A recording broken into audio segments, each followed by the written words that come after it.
Hey everybody, how you doing out there? And welcome to another ranking video of the Silent Night, Deadly Night movies. We have 6 of them. If you're interested in the individual reviews after this ranking, they are out there. I will say when it came to this franchise, it was definitely a really strange one, especially after part 2. But I did get some enjoyment for the most part out of these 6 movies. I'd say maybe my bottom 2 are probably the only ones I really wouldn't actually recommend. But hey, 4 out of 6 of them are actually not that bad. If you've seen all 6 of these, give me a comment down below.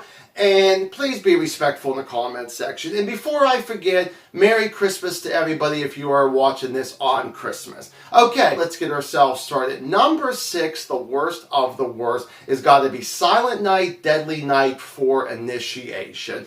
Now, the things that I actually like about this movie is only really 2 actors. You got Clint Howard, who actually has a few cool lines and some narrative stuff that actually makes me chuckle. Then you also have Reggie Bannister from the Phantasm franchise, and I will definitely say, even though he's not in it that much, it's just really cool to actually see him outside of the Phantasm movies. But on the flip side, all the characters that I'm about to talk about have no chemistry with each other, just cannot stand them. You got Kim, our reporter, trying to follow up on the mysterious woman who jumped off of a roof.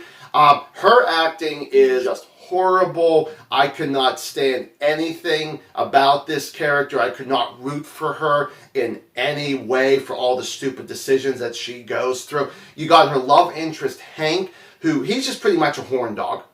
He just wants to have sex with Kim every chance that he can. Also have the 3 ladies who own a bookstore, and it feels like that they're supposed to be friends and co-workers, and they just feel like that they don't even are on the same page of being friends and co-workers. I hated the story. I mean, there was no killer Santa. The whole thing about the mysterious woman I thought was really stupid. I don't know why they went that way. The script was just horrible. I don't know why anybody would have actually taken this on as a director without saying, if there's no killer Santa, I don't want to have anything to do with this. No thanks. I just don't know why this movie ever got made. Going to number 5 is Silent Night, Deadly Night 5, The Toy Maker. Slightly better than 4. What I like about this is you got Mickey Rooney, who is such a fantastic actor. He does a great job. He's probably the best actor in this movie. There is 2 times in 2 different scenes that he actually needs to be pissed off at someone, and somehow he pulls that off. It's not just, oh, I'm a pissed off old man. He has to really go for it, and I strongly believe why he has to do what he needs to do. The first 10 minutes of this film, I think, is actually awesome. And if the rest of this movie would have actually been up as good as that, I know that this movie could have been up maybe 1 or 2 places more. I think the kills are very unique for the most part. I like the toys. I like the design of the toys. I think they're really cool. I do think that the script is very solid. I do like the dialogue and a decent amount of the narrative there. But on the flip side, Mickey Rooney's son, I cannot remember the character's name. He's just very an oddball. They explain about his situation, and then when they do, I'm just like, oh, I just don't care. It makes sense why he's weird and odd, but I'm just like, I just don't care by the time they get to that reveal there.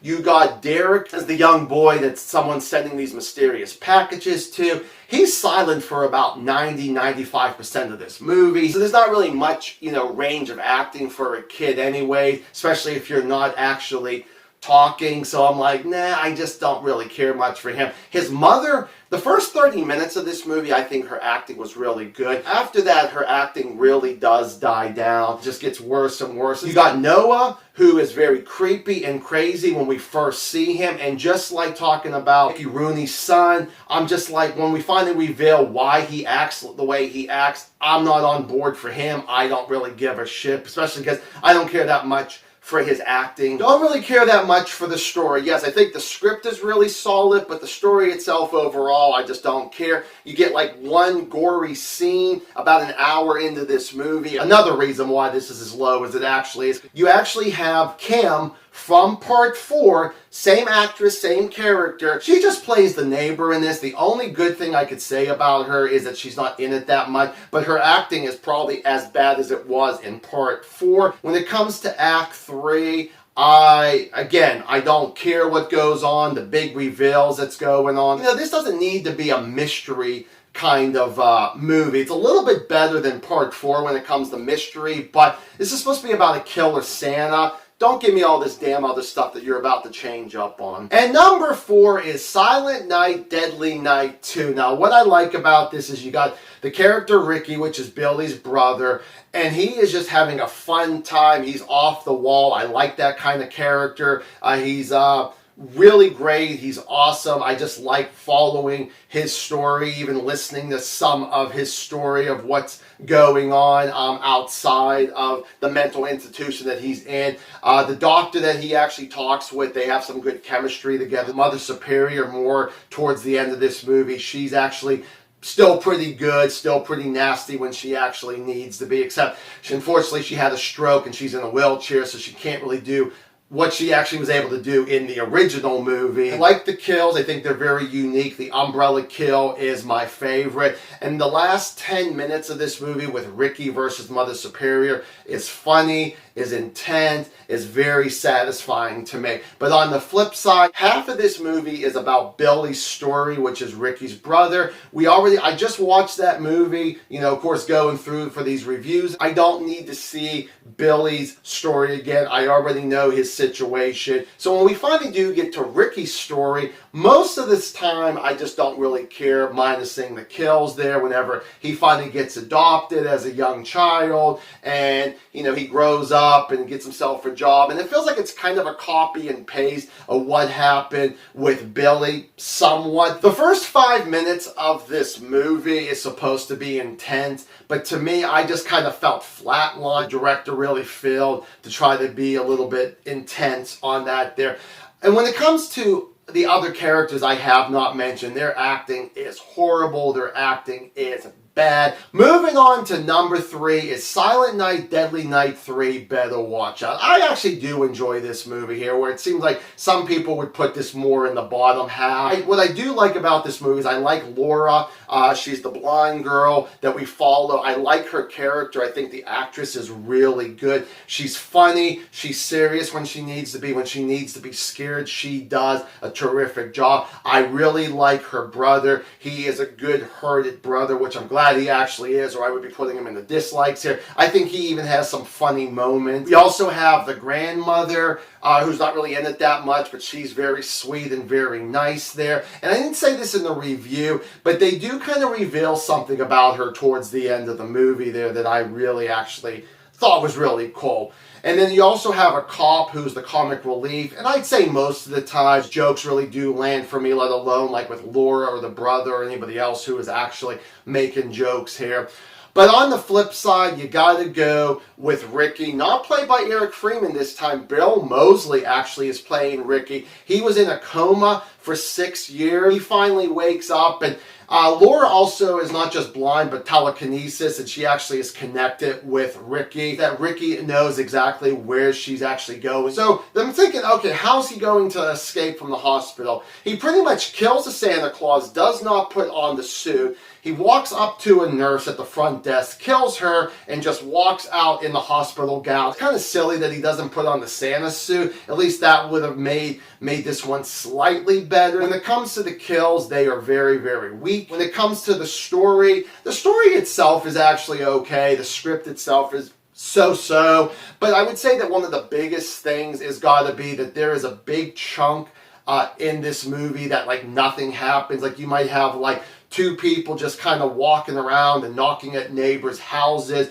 for reasons. And then you actually have like Laura sitting down and listening to the TV. When it comes to the ending of this movie, the defeat of our villain, it's very anticlimactic. Number 2 is Silent Night. Now, what I really like about this is there's a lot of great characters in this movie. They all do a great job, big or small roles. You got people like Malcolm McDowell, who is always a fantastic actor. Very happy to see him in this movie. He plays the sheriff of this small town, and he does a great job with that. You got Jamie King, who is one of the deputies, and she is wonderful. She is intelligent. She's smart. She's an interesting character, and she's definitely a character that you'll never really be bored with. When it comes to the kill of Santa, he is brutal as hell. I think that the kills are very unique for the most part. This is definitely the goriest out of all 6 of these movies here. I definitely like the story because it's completely different than the original, which what a remake should actually do.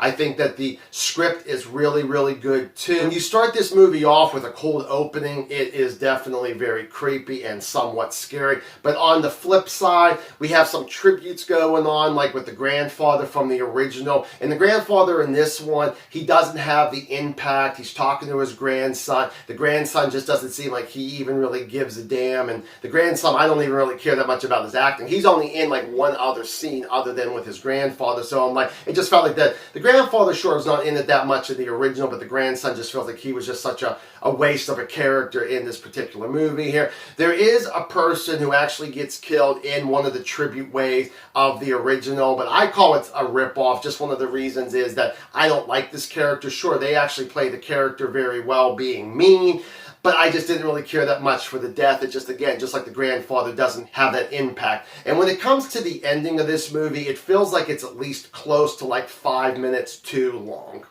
Now we got number 1, obviously, Silent Night, Deadly Night from 1984. Talking about the grandfather, he is so creepy.